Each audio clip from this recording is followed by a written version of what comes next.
하나님 아버지, 이제 저희가 하나님의 말씀을 깊이 생각해 보며 또 우리가 주께서 하시려고 하는 말씀을 듣고 우리가 어떻게 살아야 할 것인가, 우리 교회가 어떤 모습으로 가야 할 것인가, 이런 중요한 문제를 돌아보려고 합니다. 일주일 동안에 저희들의 마음을 가득 채웠던 여러 가지 일들을 잠시 있도록 내려놓도록 도와주시고 주의 말씀에 집중하여 하나님께 두렵고 떨리는 마음으로 이 말씀에 접근할 수 있도록 저희를 도와주시기를 우리의 구주이신 예수 그리스도의 이름으로 간절히 기도합니다. 아멘. 오늘 우리가 살펴볼 말씀은 에베소서 2장 11절부터 22절까지의 말씀입니다. 제가 봉독해 드릴 테니까 여러분 성경을 펴시고 잘 살펴봐 주시기를 바랍니다. 에베소서 2장 11절부터 22절의 말씀입니다. 그러므로 생각하라. 너희는 그때의 육체로는 이방인이요 손으로 육체에 행한 할례를 받는 무리라 칭하는 자들로부터 할례를 받지 않은 무리라 칭함을 받은 자들이라. 그때 너희는 그리스도 밖에 있었고 이스라엘 나라 밖의 사람이라. 약속의 언약에 대하여는 외인이요 세상에서 소망도 없고 하나님도 없는 자이더니 이제는 전에 멀리 있던 너희가 그리스도 예수 안에서 그리스도의 피로 가까워졌느니라. 그는 우리의 화평이신지라 둘로 하나를 만드사 원수된 것 곧 중간에 막힌 담을 자기 육체로 허시고 법조문으로 된 계명의 율법을 폐하셨으니 이는 이 둘로 자기 안에서 한 새 사람을 지어 화평하게 하시고 또 십자가로 이 둘을 한 몸으로 하나님과 화목하게 하려 하심이라. 원수된 것을 십자가로 소멸하시고 또 오셔서 먼 데 있는 너희에게 평안을 전하시고 가까운 데 있는 자들에게 평안을 전하셨으니 이는 그로 말미암아 우리 둘이 한 성령 안에서 아버지께 나아감을 얻게 하려 하심이라. 그러므로 이제부터는 너희는 외인도 아니요 나그네도 아니요 오직 성도들과 동일한 시민이요 하나님의 권속이라. 너희는 사도들과 선지자들의 터 위에 세우심을 입은 자라. 그리스도 예수께서 친히 모퉁이 돌이 되셨느니라. 그의 안에서 건물마다 서로 연결하여 주 안에서 성전이 되어 가고 너희도 성령 안에서 하나님이 거하실 초소가 되기 위하여 그리스도 예수 안에서 함께 지어져 가느니라. 굉장히 많은 그 중요한 아이디어들이 여기 막 다 담겨 있어가지고 이것을 짧은 시간에 다 이 포로 해치기가 쉽지가 않습니다. 아마 여러분 혹시 머리에 이렇게 경련이 일어나실지 모르겠는데요. 그렇게 되지 않도록 제가 간략하게 말씀을 드려보도록 그렇게 하겠습니다. 오늘 아침에 우리 임선희 교우님께서 시리아라는 그 나라에 대해서 기도해 주셨는데 아마 여러분 그 뉴스를 들어서 아시겠습니다만 이 시리아의 상황이 얼마나 처참한지 좀 짐작이 되실 것입니다. 약 한 6년 전에 아버지를 이어서 그 대통령이 된 바사르 알 아사드라는 그 대통령이 너무 독재가 심해가지고 이 대통령에 대해서 어떤 그 평화적인 프로테스트로 시작이 된 이 갈등이요. 약 한 6년이 지난 지금 현재까지 민간인 사상자만 약 한 40만 명 가량이 된다고 합니다. 또 주변 국가로 피난한 난민들만 약 한 500만 명이 된다고 하는 것이죠. 여러분 시드니의 인구가 400만 조금 넘는다고 하니까 이 시드니에 살고 있는 모든 사람들 한 사람도 빼놓지 않고 이 호주를 떠나서 다른 나라로 자기의 그 뜻과는 무관하게 도망을 갈 수밖에 없는 그런 상황이 지금 벌어지고 있는 것입니다. 또 이 시리아 주변에 위치한 이란이라든지 사우디아라비아라든지 또 넓게는 러시아와 또 미국의 개입으로 인해서 끝이 보이지 않는 이 절망적인 상황만 지금 지속되고 있다는 것입니다. 오늘 아침에도 뉴스를 보니까 유엔에서 유엔 그 안보리에서 이 난민들 구조하기 위한 이 잠정적인 휴전을 해야 되지 않겠느냐 이런 그 결의안을 통과를 시켰는데요. 그런 것이 효력을 발휘하고 이 상황을 개전시키려는 그런 희망은 그 누구도 가지고 있지 않은 것 같습니다. 시리아뿐만이 아니고요. 아프가니스탄, 이라크, 예멘, 그리고 심지어 우리 한반도까지도 이 세계 각곳에서는 이 분열과 갈등, 또 무자비한 폭력 행위로 인해서 언제 폭발할지 모르는 어떤 이 시한폭탄을 품고 사는 것 같은 아주 이런 그 팽팽한 긴장감이 돌고 있습니다. 또 그 긴장감이 도무지 해결될 것 같지 않은 그런 그 안타까운 상황 속에 우리가 있는 것입니다. 가정으로 돌아와서 여러분이 살고 있는 그 주변을 돌아보십시오. 가정에서도 고부 간의 갈등, 부부 간의 갈등, 부모와 자식 간의 갈등, 또 뭐 친척들 간의 갈등, 우리가 서로 함께 공존하지 못하기 때문에 벌어지는 여러 가지 어려운 일들이 얼마나 우리의 삶을 어렵게 만드는지 모릅니다. 또 그것이 직장에서, 학교에서, 또 심지어는 교회에서 굉장히 불편한 관계로 서로 지낼 수밖에 없는 이런 그 상황이 벌어지는 것을 보면서 얼마나 우리가 정말 절망적인 상황에 있는 것인가. 우리가 이런 상태로 계속 삶을 산다면 결국에는 다 분열되고 다 흩어져서 그저 독자적으로 어떤 그 외딴 섬에 사는 것과 같은 그런 모습으로 살아가야 하는 것이 아닌가. 이런 그 위기감을 우리가 느끼게 된다는 것입니다. 우리가 다 믿는 사람들로서 교회 안에서 한 형제 자매로 한 지체로 이렇게 살아가야 할 터인데 우리가 그렇게 하지 못하고 교회 안에서도 갈등과 분열과 시기와 미움과 질투와 다툼과 이런 것들이 만연하는 이런 현상을 보는 것이 얼마나 안타까운 일인지 모르는 것입니다.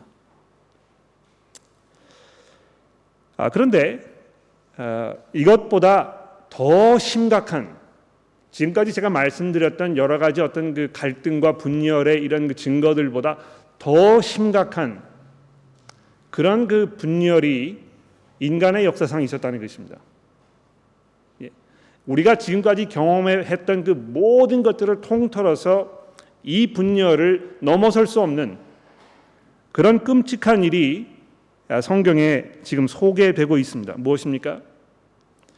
여러분과 제가 하나님의 은혜 가운데에서 떨어져 나아가서 하나님의 백성들로 선택받았던 이스라엘 사람들과는 적대적인 관계에서 도무지 우리가 융화할 수 없는 이런 그 긴장과 또 갈등 관계에 놓여 있었다고 오늘 본문 말씀이 얘기하고 있습니다. 여기 11절 말씀을 보십시오. 너희는 누굴 말하는 것입니까? 이방인들을 말하는 것이죠. 이방인 그리스도인들 이제 예수를 믿어가지고 그리스도의 그 다스림 가운데 들어왔습니다만 그들이 예전에 어떤 상황 속에 있었는지를 이런 식으로 말씀하고 있습니다. 그때 육체로는 이방인이요 손으로 육체 행한 할례를 받은 무리라 칭하는 자들로부터 할례를 받지 않은 무리라 칭함을 받은 자들이라. 그때 너희는 그리스도 밖에 있었고 이스라엘 나라 밖의 사람이라. 약속의 언약들에 대하여는 외인이요 세상에서 소망도 없고 하나님도 없는 자이더니 이제는 전에 멀리 있던 너희가 그리스도 예수 안에서 그리스도의 피로 가까워졌느니라. 여러분이 유대인으로 태어나지 않은 이방인들, 여러분과 저를 포함해서 이 사람들이 어떤 상황 속에 있었는지를 6가지로 설명하고 있지 않습니까? 그렇죠?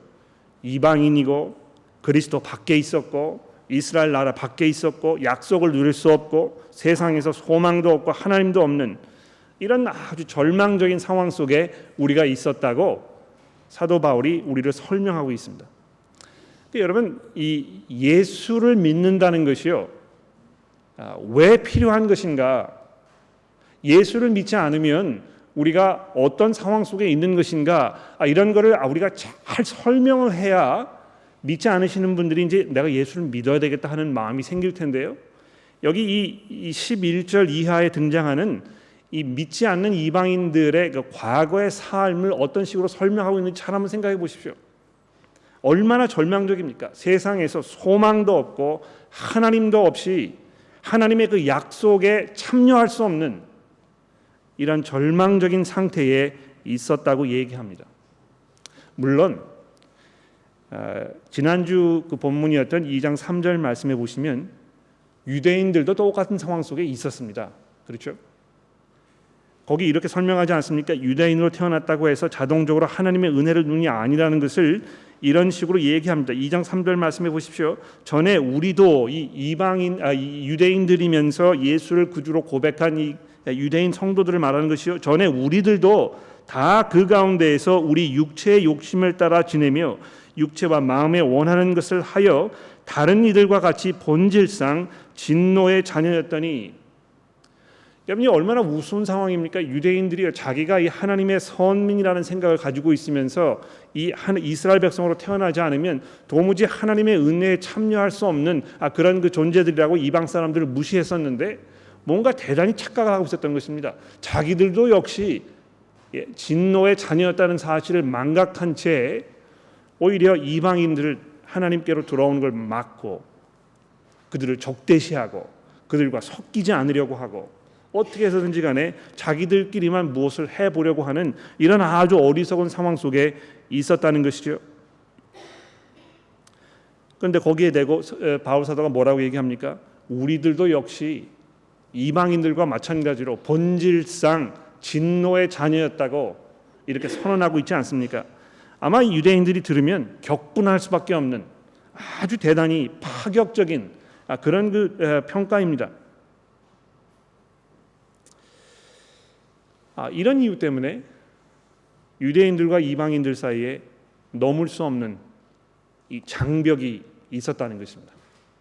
도무지 서로 함께 머무를 수 없는. 그래서 이 구약 성경의 세계관을 보면은요, 유대인들이 있었고 그 나머지가 있었다는 것입니다. 이 어느 나라든지 다 자기를 이 세상의 중심이라고 생각을 해서 나머지 다른 나라 사람들을 배격하는 그런 성향들이 아주 강하지 않습니까? 여러분 그 중국이라는 나라의 국명을 생각해 보십시오. 그 중이란 말이 무슨 말입니까? 가장 가운데 있는 나라라는 거예요. 그러니까 우리가 중심이고 나머지 사람들은 다 그 천민들이라는 것입니다. 그렇죠? 우리 한국 사람도 생각하거든요. 우리 한국 사람들은 특히 다른 나라 사람들에 대해서 얼마나 배타적입니까? 그냥 이 미국 사람 이렇게 얘기하면 되는데 양키놈 이렇게 얘기하고 일본 사람은 또 외놈, 중국 사람은 떼놈 이런 식으로 계속 다른 사람들을 비하시킬 수밖에 없는 이런 그 생각을 가지고 있다는 것입니다. 그런데 이것이 어떤 그 인간의 기본적인 생각인 것 같아요. 제가 그리스 친구들이 좀 있었는데요. 그리스 친구들 이렇게 만나서 얘기해 보면 자기 문화에 대한 이 긍지가 대단합니다. 지금은 나라가 다 파산할 지경에 이르렀었고 거기 경제 상황이 아주 어려워가지고 그저 이 여행 오는 사람들 이것을 먹고 산다고 이렇게 자기네들이 우스갯소리로 얘기합니다만 그래도 자기가 지금 그리스 문명을 안고 태어난 그런 민족이라는 것에 대한 아주 깊은 그런 이 자신감이 있는 것입니다. 그런데 이방인들과 그렇지 않은 사람들 사이에 존재했던 이 장벽의 그 결과가 얼마나 끔찍한 것이었습니까? 이 한국 사람들과 일본 사람들 사이에 있는 장벽 굉장히 안타깝고 정말 그 상처가 많이 있고 고통스럽죠. 또 중국 사람들과 그 밖에 다른 나라 주변에 있는 사람들의 누리는 어떤 그 갈등들 이런 것이 얼마나 많은 정치적, 경제적 그런 그 여파를 몰고 오고 있습니까? 그런 모든 것들이 고통스러운 결과를 가져오고 있습니다만 유대인들과 이방인들 사이에 존재했던 이 장벽, 이 결과는 무엇입니까? 이방인들이 하나님께로 나올 수가 없었다는 것입니다. 여러분과 제가요, 그냥 어떤 그 인간적 갈등 관계 속에서 신음하고 있는 것만을 말하는 것이 아니고 여러분과 제가 하나님과 관계를 맺을 수 없는 하나님의 은혜 가운데 들어갈 수가 없는 이런 상황 속에 있었다는 것입니다. 얼마나 절망적인지 모릅니다. 여기 본문 말씀에 이 외인이라는 이야기를 여러 번 하고 있지 않습니까? 이방인이요, 또 약속에 대한 외인이요, 이런 이야기를 하고 있는데요. 아마 여러분들 우리가 다 모두 이 이민자들이기 때문에 이 외인으로 취급받는 것이 얼마나 고통스러운 일인지 여러분 잘 알고 계실 것입니다. 그렇죠? 이 나라가 이 오스트레일리아 데이, 이 국가 기념일 이렇게 해가지고 모든 사람들이 파티를 하고 있는데요. 왠지 거기 우리가 참여하면 안 될 것 같은, 무엇인가 이건 우리의 일이 아닌 것처럼 느껴지는 어떤 호주가 가지고 있는 이 풍요하고 아름다운 이런 자연 환경과 자연 재원, 또 역사, 이런 것들을 우리 것으로 소유할 수 없는 것처럼 느껴지는 그런 이질감이 있지 않습니까? 그런 걸 생각해 보시면 우리가 예전에 하나님의 은혜 밖에 있었을 때 거기에 참여할 수 없어서 그저 멀리서 것을 바라보면서 그저 입맛만 다시는 아쉬움이 가득한 이런 상황 속에 있었다는 것을 생각해 보십시오. 그런데 13절에 보십시오. 여기 이제 개역개정 성경에 그러나라는 단어를 여기다 집어넣지 않았는데요. 아마 그냥 짐작으로 이렇게 넘어간 것 같아요. 그러나 여러분 볼펜을 가지고 계시면 13절 맨 앞부분에다가 그러나라고 이렇게 크게 적어 놓으십시오. 얼마나 중요한 단어인지 모릅니다. 그러나 이제는 전에 멀리 있던 너희가 그리스도 예수 안에서 그리스도의 피로 가까워졌느니라, 이렇게 선언하고 있습니다. 전에 멀리 있던 너희가 이제는 가까워졌느니라. 근데 이 말씀을 이렇게 보시면 어감이 예전에는 아주 최악의 상황 속에 있었는데 그래도 예전보다는 지금이 훨씬 낫다, 이런 느낌으로 다가올 수 있습니다. 근데 그런 것이 아니고요. 예수 그리스도 안에서 가까워졌다, 이렇게 얘기합니다. 즉 우리가 하나님과 가까이 갈 수 있는 접근 상태로 갔다는 것입니다. 심지어는 우리가 예수를 믿었을 때 하나님께서 우리 안에, 우리가 하나님 안에 들어가게 되는 이런 아주 놀라운 이 연합의 관계가 이제 가능해졌다는 것입니다. 예전에는요, 하나님의 은혜에 참여할 수 없었고 이방인이었고 도무지 약속의 소망을 누릴 수 없는 그런 절망적인 상태에 있었는데 예수 안에서 우리가 하나님과 하나가 되게 되는 이런 놀라운 변화가 지금 일어나게 된 것이라고 얘기합니다. 그리고 그것이 그리스도의 피로 가능해졌다고 말씀하고 있습니다. 여러분 이 구절을 잘 읽어보십시오.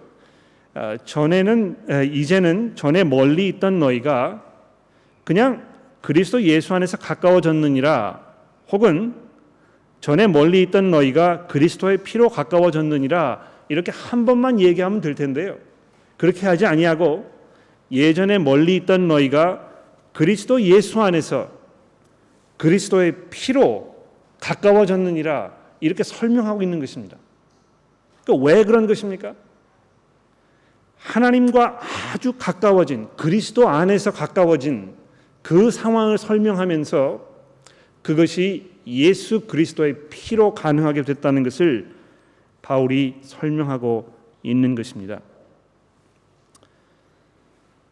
여러분 우리가 예수 안에서 그리스도의 피로 하나님과 가까워졌다는 것이 뭘 의미하는지 그 다음에 두 가지 아주 중요한 설명을 하고 있습니다. 첫째는요, 둘이 하나가 됐다는 것이고요. 두 번째는 하나가 된 이 둘이 이제 한 몸으로 하나님과 화목해졌다는 것입니다. 첫 번째 한번 살펴볼까요? 14절 말씀해 보십시오. 그는 우리의 화평이신지라 둘로 하나를 만드사 원수된 것 곧 중간에 막힌 담을 자기 육체로 허시고 법조문으로 된 계명의 율법을 폐하셨으니 이는 이 둘로 자기 안에서 한 사람을 지어 화평하게 하시고, 즉 예수 그리스도의 이 피로 말미암아 하나가 될 수 없었던 유대인들과 이방인들이 복음 안에서 이제 하나가 될 수 있게 되었다는 것입니다.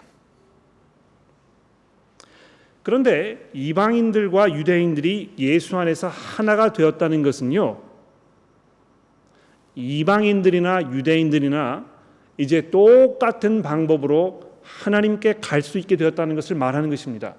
그렇죠? 이방인들에게는 이런 길로, 또 유대인들에게는 저런 길로 하나님께 나아가는 그 선택이 주어진 것이 아니고요, 이방인들이나 유대인들이나 똑같이 한 방법으로 차별 없이 그리스도 앞에 나아가게 되었다는 것입니다. 그래서 그것을 어떻게 설명하고 있습니까? 15절에 보시면 법조문으로 된 계명의 율법을 그리스도께서 폐하셨다는 것입니다. 구약 성경에 지금 주어졌던 그 모든 율법들, 즉 하나님의 백성들과 하나님의 백성이 아닌 이방인들을 구별하는 그 구약의 모든 율법들, 이런 것들이 예수 그리스도의 피로 말미암아 이제 무용지물이 되었다는 것입니다. 더 이상 필요하지 않게 되었다는 것입니다. 그래서 이방인들과 유대인들 이 둘로 한 사람을 지어 화평하게 하시고, 여러분, 한국 사람들과 일본 사람들이 하나로 화합되는 것이 불가능하게 느껴지지 않습니까? 그렇죠? 이 도저히 이게 역사적으로 가능하지 않다. 또 정치적으로 뭐 서로 이렇게 정반대편에 서 있는 보수 진영과 진보 진영이 도무지 이거 뭐 화합할 수 없을 것이다. 도무지 뭐 가능성이 보이지 않는 것입니다. 하물며 이방인들과 유대인들 사이에 존재했던 그 분열이 하나가 될 것이라는 것을 그 누가 짐작이나 했겠습니까? 그런데 예수께서 자기의 죽으심으로 말미암아 그 불가능한 것을 가능토록 하셨다는 것이요. 그런데 사도 바울이 지금 에베소에서 계속 우리에게 뭘 설명하고 있습니까? 바로 그것이 창세전부터 하나님께서 예비해 놓으셨던 하나님의 그 지혜라는 것입니다. 하나님께서 계획하셨던 것이 무엇입니까?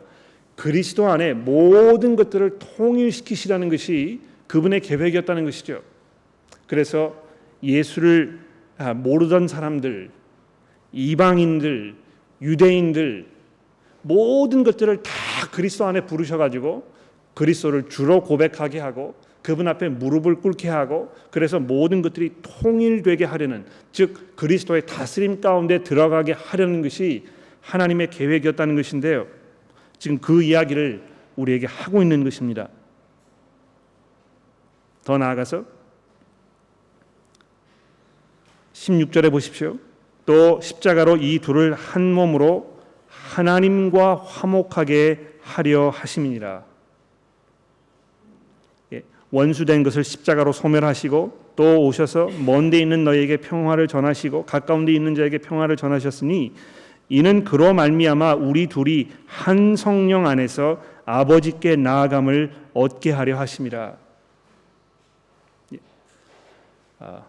이방인들과 유대인들이 그냥 서로 우리 잘해보자, 다 우리 과거를 다 잊고 평화롭게 지내자, 뭐 이런 정도의 평화를 말하는 것이 아니고요, 둘이 한 몸이 돼가지고 이제 함께 하나님과 평화를 누릴 수 있게 되었다는 것입니다. 이 복음의 그 능력이 이래서 참 놀라운 것 같아요. 서로 공존할 수 없었던 사람들이 형제 자매로 서로 인정하게 되고 함께 섬기게 되고 이렇게 할 수 있는 그 근거가 무엇입니까? 지금 뭐 올림픽이 한창 진행되고 있지 않습니까? 올림픽이 이제 처음 그 운동이 시작됐을 때 어떤 배경에서 시작된 것입니까? 나라들이 뭐 서로 자기들만 생각하고 또 어떤 그 식민지 정책, 뭐 이런 것들이 막 그 부작용을 전 세계에 일으키는 그런 모습들을 보면서 이 올림픽 운동이 시작된 것 아닙니까? 이제 이 어떤 그 분열을 우리가 다 접어두고 운동, 경기 이것으로 모든 사람들을 하나로 묶어보자. 굉장히 뭐 좋은 의미에서 시작된 것 같아요. 모든 인류가 하나가 되게 한다는 거 얼마나 매력적인 아이디어입니까? 그런데 이 올림픽 운동이 시작된 다음에 어떻게 됐습니까? 세계 1차 대전이 일어났죠. 그것도 모자라서 세계 2차 대전이 일어났죠. 그것도 모자라서 한국 전쟁이 일어났죠. 그것도 모자라서 베트남 전쟁이 일어났죠.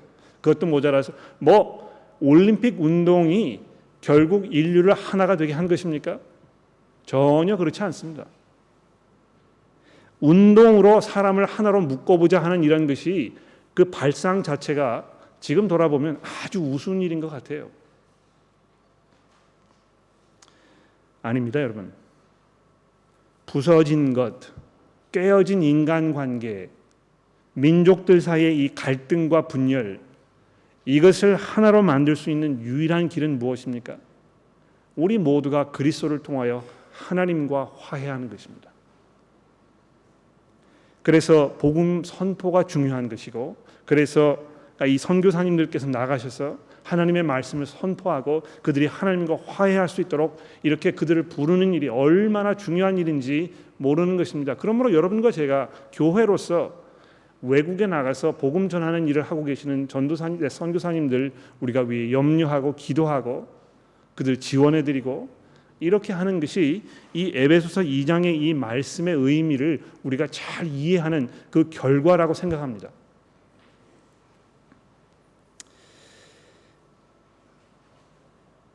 놀라운 일이 벌어진 것입니다. 한국 선교사들이요, 일본에 가서 일본 사람들에게 복음을 전하고 있지 않습니까? 가능한 일입니까 이것이? 그렇게 민족적 그 골이 깊은 이 두 나라 사이에서 하나로 묶는 이 현상은 어떻게 이루어지는 것입니까?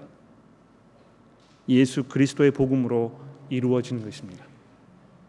여러분 이 9am 회중에 한번 방문해 보신 적이 있으신지 모르는데요.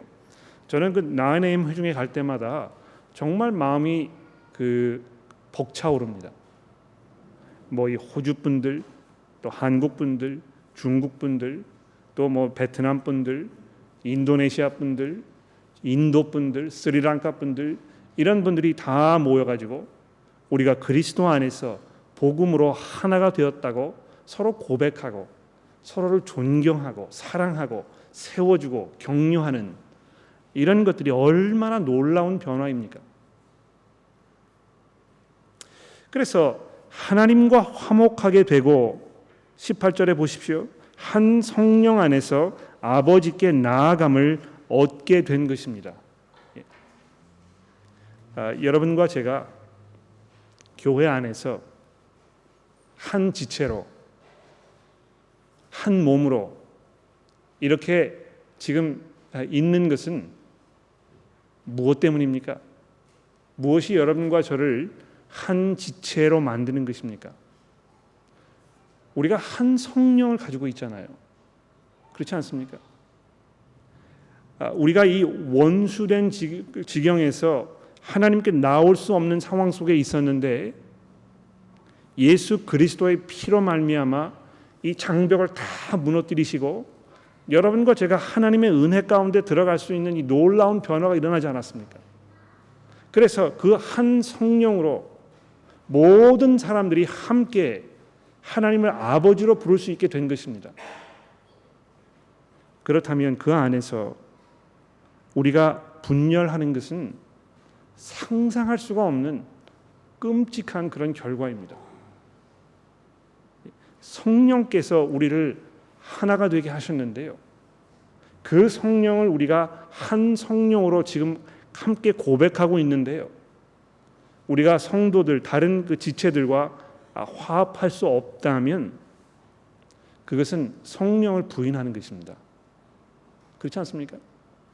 그러니까 우리가 아무리 뭐 교회에서 신앙생활을 열심히 한다고 하고 교회에서 뭐 이 많은 사역을 한다고 하고 뭐 이 성경을 많이 안다고 하고 기도를 많이 한다고 하고 이렇게 해도 우리를 하나로 만드시는 이 성령의 이 놀라운 사역, 예수 그리스도의 복음을 통하여 하나님과 우리가 화해하게 하시고 그래서 우리가 한 몸으로 이제 한 하나님께 나아갈 수 있게 하신 이 성령의 일하시는 것을 우리가 부인한다면 그것은 성도의 삶이 아닌 것입니다. 더 나아가서 19절에 보십시오. 그러므로 이제 너희는 외인도 아니요 나그네도 아니요 오직 성도들과 동일한 시민이요 하나님의 권속이라. 너희는 사도들과 선지자들의 터 위에 세우심을 입은 자라. 그리스도 예수께서 친히 모퉁이 돌이 되셨느니라. 그 안에서 건물마다 서로 연결하여 주 안에서 성전이 되어가고 너희도 성령 안에서 하나님이 거하실 처소가 되기 위하여 그리스도 예수 안에서 함께 지어져 가느니라. 여러분, 이 우리가 하나 된 것, 복음을 통해서 하나가 된 것을 지금 사도 바울이요 여러 가지 그 아이디어를 이렇게 가져다가 지금 우리에게 설명하고 있습니다. 한 번 설명해서 충분하지가 않다고 생각이 되니까 몇 가지 아이디어를 지금 가지고 있습니까? 외인도 아니요, 나그네도 아니요, 성도들과 동일한 시민이요, 하나님의 권속이요, 그리고 더 나아가서 하나님의 성전이라고 이렇게 6가지 아이디어를 끌어다가 여러분과 제가 이 한 몸이 된 것을 지금 우리에게 설명하고 있지 않습니까?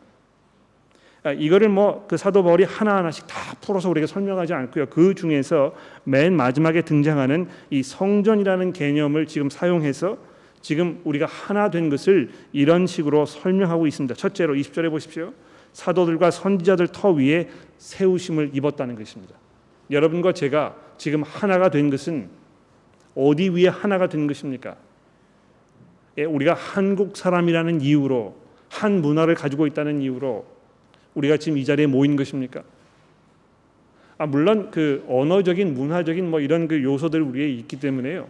한국 교회를 이렇게 찾아가는 거 얼마든지 우리가 이해할 수 있습니다.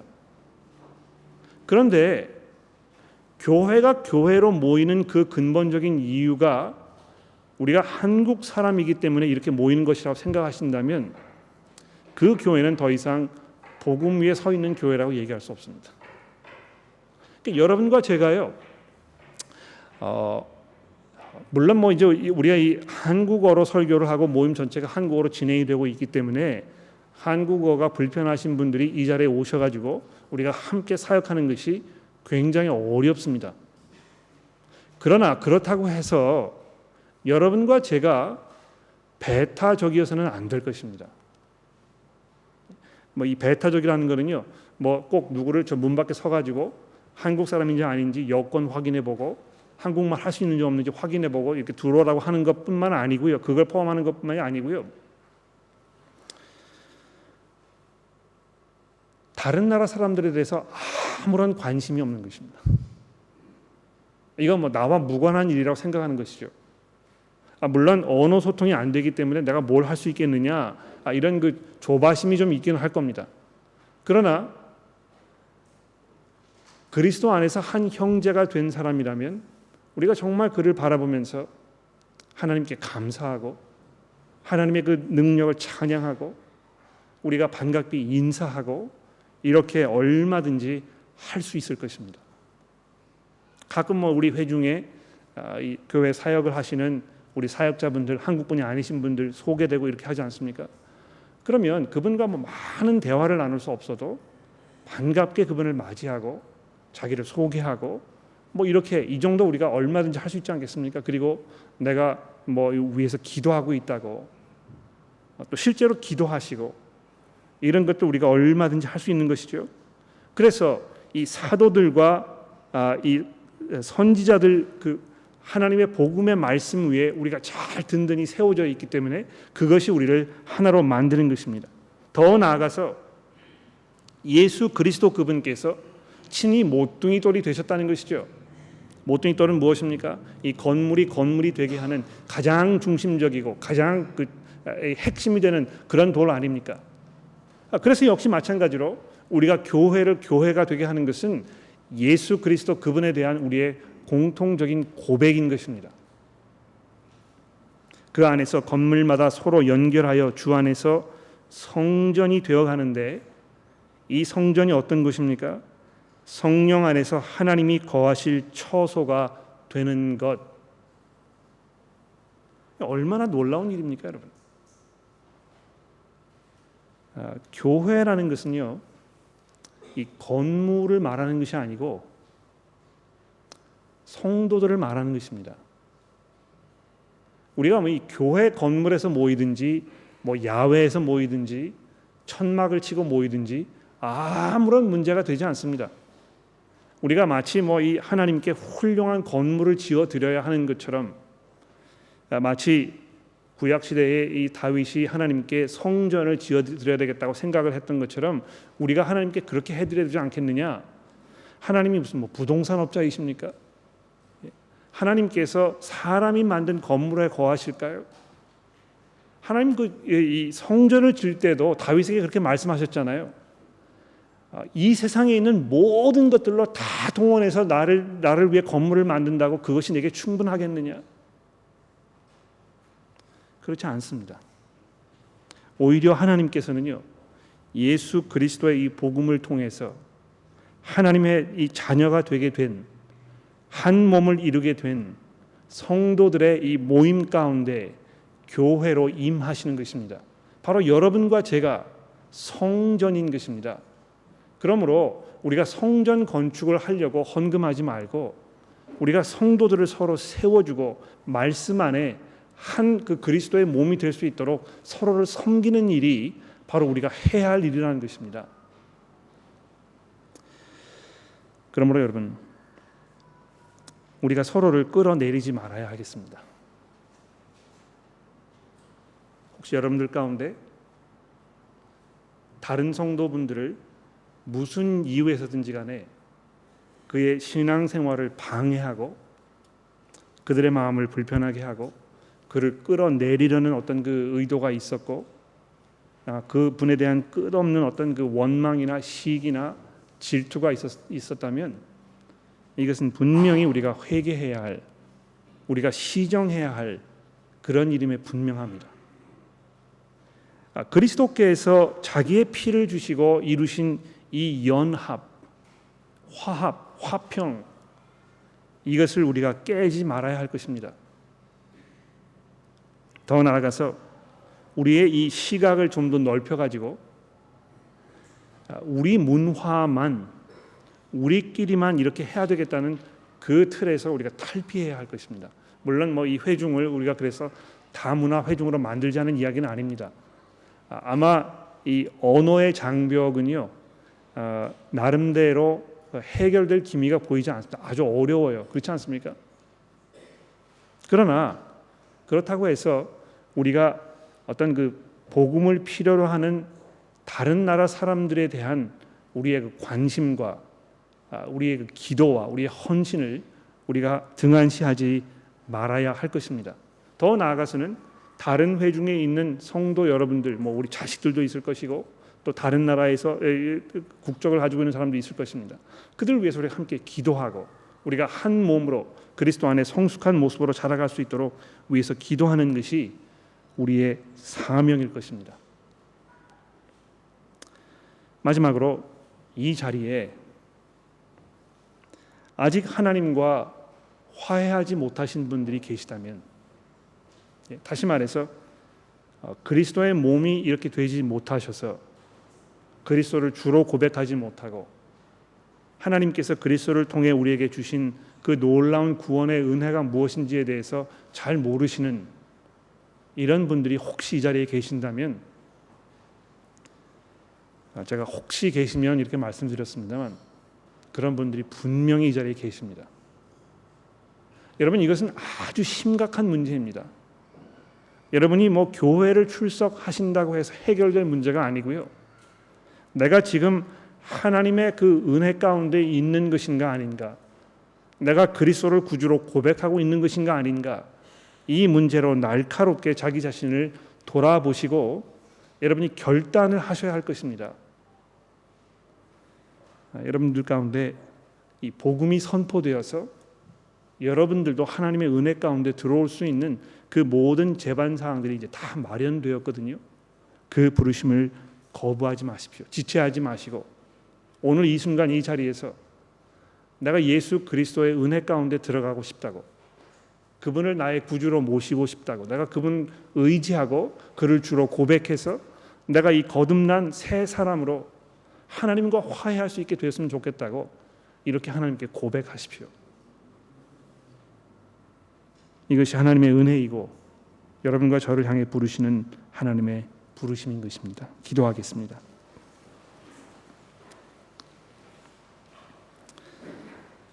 하나님 아버지, 감사합니다.